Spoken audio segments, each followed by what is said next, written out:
याची सुरुवात जी झालेली होती सगळ्यात पहिले 15 सप्टेंबरला आम्हाला एक कॉल आलेला होता प्रायव्हेट हॉस्पिटलतर्फे, न्यूज हेल्थ सिटी या हॉस्पिटलतर्फे की काही AESच्या केसेस आहेत, म्हणजे ॲक्यूट एन्सेफॅलायटिक सिंड्रोमच्या केसेस पीडियाट्रिक एज ग्रुपच्या आहेत आणि त्या हॉस्पिटलला ॲडमिट आहे.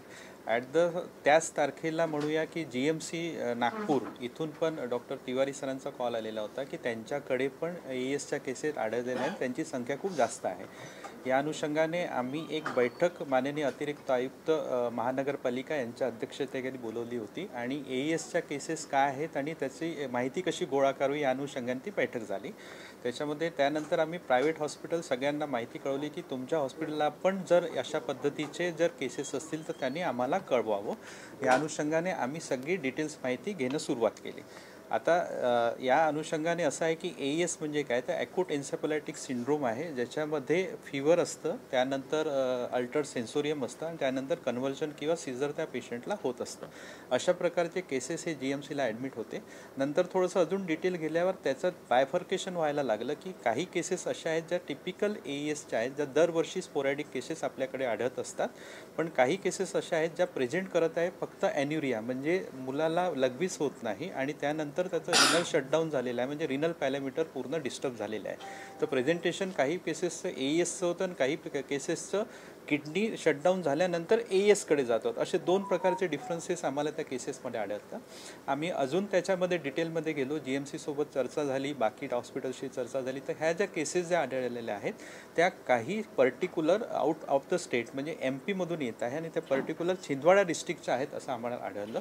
मग आम्ही हे अलर्ट जे झालं असल्यामुळे NCDC दिल्लीला कळवलं, महाराष्ट्र स्टेट गव्हर्नमेंटला कळवलं, सोबतच जे छिंदवाड्याचं डिस्ट्रिक्ट ॲडमिनिस्ट्रेशन आहे त्यांना पर्सनली मी कॉल करून सांगितलं की तुमच्याकडच्या ह्या केसेस आहेत, हे टिपिकल ॲड्रेसेस आहेत आणि काही मुलांचा मृत्यू पण झालेला आहे, तर तुम्ही पण तुमच्या लेवलवर इन्व्हेस्टिगेशन सुरू करा. तर अशा प्रकारचा अलर्ट आम्ही जनरेट केला.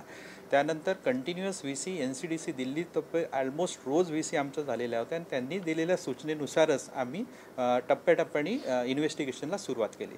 सर्वप्रथम NIVची टीम इथे आलेली होती आणि सोबतच स्टेटची टीम पण आलेली होती. तर या टीमनी पण नागपूरमध्ये ज्या केसेस आढळलेल्या आहेत त्या केसेसच्या अनुषंगाने इन्व्हेस्टिगेशन सुरू झालं. आता याच्यामध्ये दोन डिमार्केशन झाले. काही केसेस ज्या होत्या त्या टिपिकल AESच्या असल्यामुळे त्याचं वेक्टर बॉर्न रिलेटेड किंवा वेक्टर बॉर्न सर्व्हिलन्स आम्ही आमच्या लेवलवर सुरू केलं. काही मॉस्किटोचे सॅम्पल्स घेतले आणि काही आपल्या या अनुषंगाने पाण्याचे नमुने असतील, सिरोलॉजिकल सॅम्पल्स, हे सॅम्पल्स घेणं पण सुरू केलं. 3 पेशंटचे आम्ही सॅम्पल्स NIV पुणेला पण पाठवलेलं होतं, पण त्याच्यामध्ये जे सॅम्पल्स ज्याच्यासाठी आम्ही टेस्टिंग केलेलं होतं तर त्याच्यामध्ये जसं चांडीपुराचं टेस्टिंग आहे किंवा आपलं JEचं टेस्टिंग असेल, HSVचे असेल, West Nile fever, scrub, typhus, hepatitis AE, ह्या सगळ्या टेस्टिंग ह्या निगेटिव्ह आलेल्या आहेत. इन सायमल्टेनियसली GMCला किंवा बाकी हॉस्पिटलला त्यांनी व्हायरल पॅनल लावलेलं होतं, ज्याच्यामध्ये various causes of the viruses काय आहे AESचे ते शोधण्याचा प्रयत्न केला, पण तिथे पण कोणत्याही रुग्णाला म्हणजे सगळे टेस्ट रिपोर्ट्स हे निगेटिव्ह आलेले होते. सोबतच जेव्हा आम्ही सगळे केस पेपर घेतले तेव्हा असं लक्षात आलं की काही पेशंट्समध्ये जे पॅरेंट्सची हिस्ट्री घेताना लक्षात आलं की त्यांच्याकडे कोल्ड ड्रिप्सचं हे सॅम्पल किंवा कफ सायरप त्यांच्याकडे कॉमन हे आढळून आलेलं आहे. जेव्हा सगळ्या इन्व्हेस्टिगेशन्स निगेटिव्ह येत आहेत तेव्हा आणि टिपिकल प्रेझेंटिंग जो MP मधून लॉट आलेला जो पेशंटचा होता त्यांच्याकडे हे कोल्ड ड्रिप्सचं सॅम्पल्स आढळून आलं आणि त्यांच्याकडले सगळे पेशंट जे प्रेझेंटिंग सिम्पटम्स विथ ॲन्युरिया आणि आपलं काय म्हणूया रिनल शटडाऊन असल्यामुळे ते थोडंसं लिंक करण्याचा आम्ही प्रयत्न केला आणि हे आम्ही FDA आणि डिस्ट्रिक्ट ॲडमिनिस्ट्रेशन छिंदवाडा यांना कळवलं. मग NCDC दिल्ली आणि छिंदवाडा डिस्ट्रिक्ट ॲडमिनिस्ट्रेशन यांच्याशी कोऑर्डिनेशन झाल्यानंतर त्यांनी FDA तर्फे ते सॅम्पल सील करण्यात आले आणि तिथे DEG हे त्याच्यामध्ये अतिप्रमाणात हे आढळून आलेलं आहे. तर या अनुषंगाने आमची GMCची टीम आणि बाकी एम्सची टीम असेल किंवा बाकी पर्सनल हॉस्पिटलची टीम चांगल्या पद्धतीनं कोऑर्डिनेट करतो आहे आणि जेवढेही पेशंट्स ॲडमिट आहेत त्यांचं डेली रिपोर्टिंग आणि डेली फॉलोअप आमच्यातर्फे पण घेत आहे. आजच्या स्थितीत बघायचं झालं तर टोटल 36 केसेसची लाईन लिस्ट आमची झालेली आहे, म्हणजे मिड ऑगस्टपासून या केसेस येणं सुरू झालेलं होतं. टोटल 36 केसेसची लाईन लिस्ट झालेली आहे. त्याच्यापैकी टोटल 19 डेथ्स रिपोर्टेड हे आम्ही केलेले आहे. टोटल 19 19 डेज रिपोर्टेड केलेल्या आहे. त्याच्यातल्या जर महाराष्ट्र आणि MP असं वर्गीकरण केलं तर MPच्या टोटल 13 डेज ह्या नागपूरमध्ये झालेल्या आहेत. टोटल 13 डेज झालेल्या आहेत. त्याच्यातल्या 12 छिंदवाड्याच्या आहेत आणि एक सिवनीच्या आहे आणि उरलेल्या ह्या महाराष्ट्राच्या आहेत ज्या 6 डेथ आहे. ज्या महाराष्ट्रातल्या 6 डेथ आहेत त्याच्यामध्ये आम्हाला कोणतीही हिस्ट्री कफ सिरप रिलेटेड म्हणजे कोल्ड ड्रिप रिलेटेड कुठेही आढळलेली नाही. ते स्पोरॅडिक केसेस जशा असतात दरवर्षी त्या पद्धतीच्या ह्या डेथ आढळलेल्या आहेत.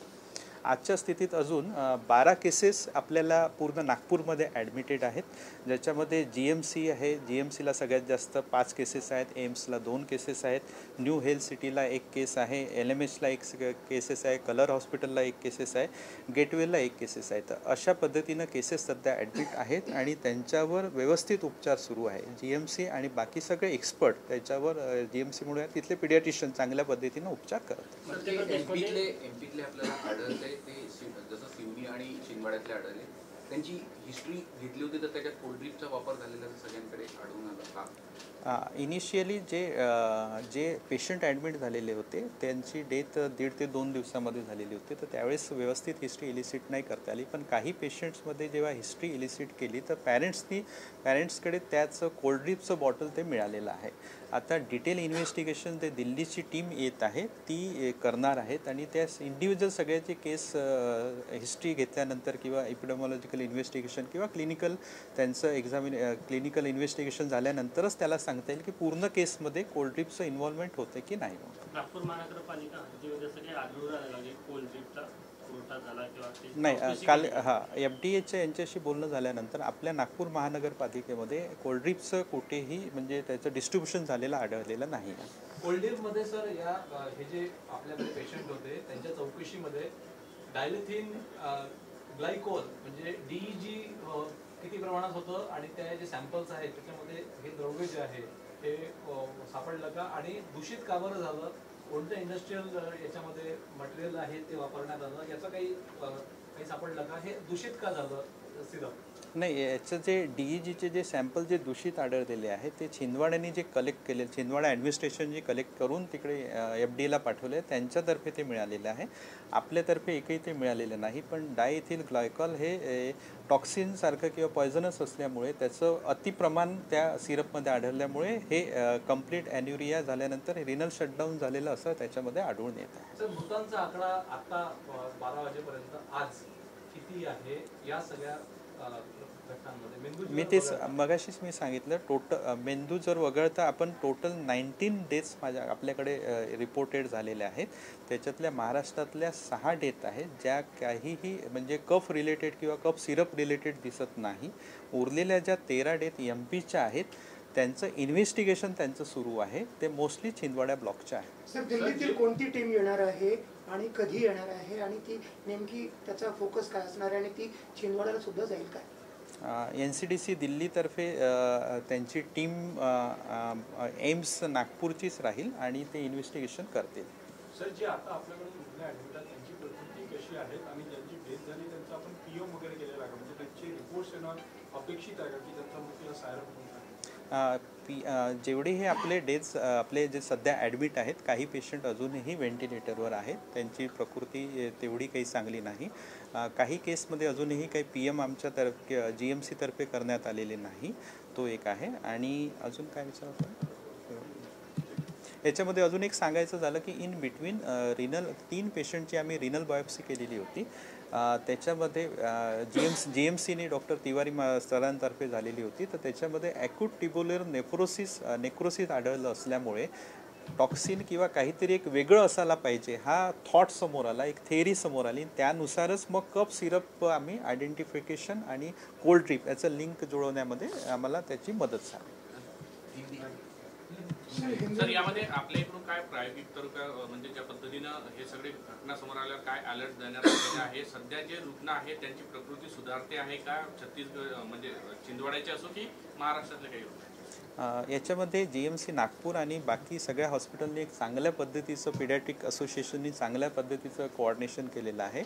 जे DEGवर एक अँटीडोट वापरायचा आहे तो पण त्यांनी वापरत आहे आणि काही पेशंटमध्ये त्याचा रिस्पॉन्स पण चांगला मिळत आहे. होप सो की मोस्ट ऑफ द पेशंट याच्यामधून रिकवर होतील आणि जे एक म्हणूया की या पद्धतीने ट्रीटमेंट असायला पाहिजे होतं. ते इनिशियली थोडंसं झालेलं असेल पण आता त्याच पद्धतीने सगळीकडे ट्रीटमेंट होते आणि तसं कोऑर्डिनेशन हे आहे प्रत्येक प्रायव्हेट हॉस्पिटलचं पण आम्ही करतोय.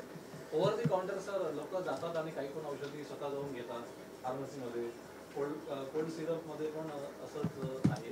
तर या संदर्भात काही तुम्ही हे काढलंय का फार्मसीत जाऊन कोणीही काही औषधं घेण्यासंदर्भात? काल या संबंधाने गव्हर्नमेंट ऑफ इंडियातर्फे कालच ॲडवायझरी आलेली आहे. त्या अनुषंगाने आमच्या महानगरपालिकेतर्फे आमचे दवाखाने, महानगरपालिकेचे दवाखाने असोत, प्रायव्हेट दवाखाने असोत, गव्हर्नमेंटचे मेडिकल कॉलेजेस असो, सगळ्या ठिकाणी कॉशियसली कफ सिरपचा वापर करावा अशा त्याच्यामध्ये सूचना आहेत.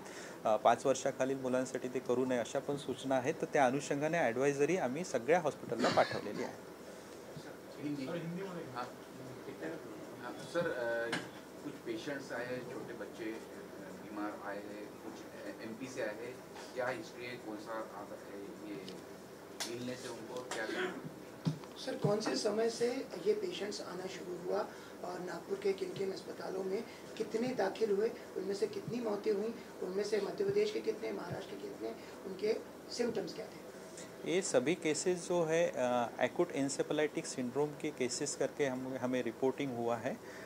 एक्यूट एन्सेफेलाइटिस सिंड्रोम में हम बोलते हैं कि पेशेंट को फीवर रहता है, अल्टर्ड सेंसोरियम है, कन्वल्शन होता है, सीजर्स होता है. इस हिसाब से सभी पेशेंट्स नागपुर के अलग अलग अस्पताल में एडमिट हो रहे थे.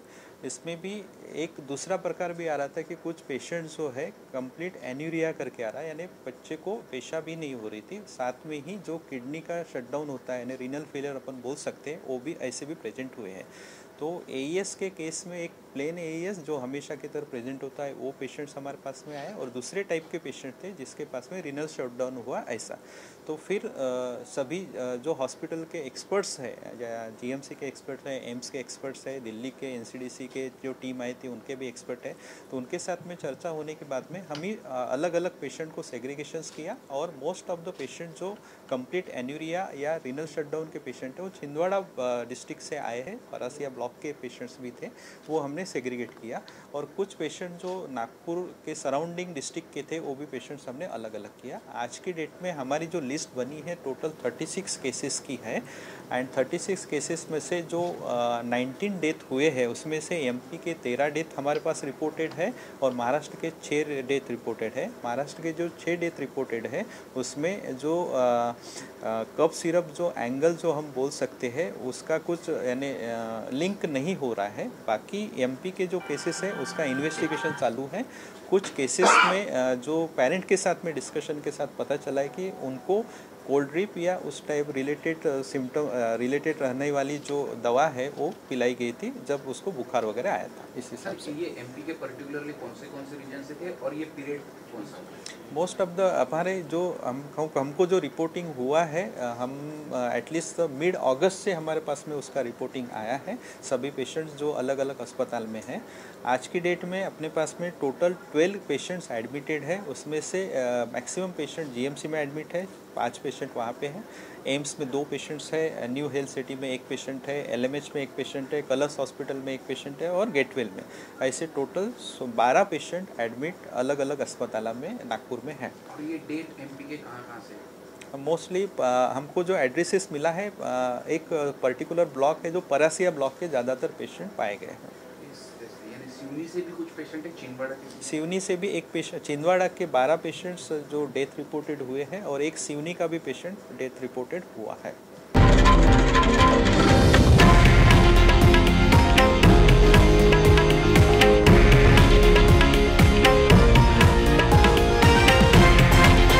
हे आहे देशातील नंबर 1 न्यूज नेटवर्क आणि आपण पाहत आहात TV9 मराठी, एकमेव.